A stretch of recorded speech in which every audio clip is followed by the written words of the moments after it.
Hey there, tech-savvy friends. Welcome back to our channel, where we break down the latest money transfer tricks to make your life easier. Today, we're tackling a hot topic: how to withdraw money from Zelle to Venmo in 2025. With all the updates rolling out, transferring funds has gotten even more straightforward, but remember, things can change, so double-check the apps for the latest features.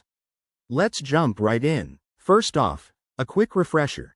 Zelle is that super fast app linked to your bank for sending money to friends or family, while Venmo is perfect for social payments and splitting bills.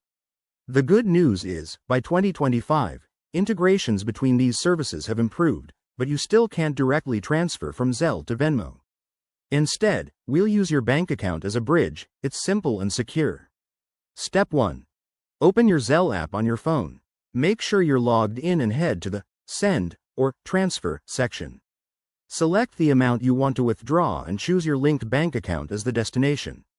Hit Confirm, and the funds should hit your bank within minutes. Zelle is lightning fast.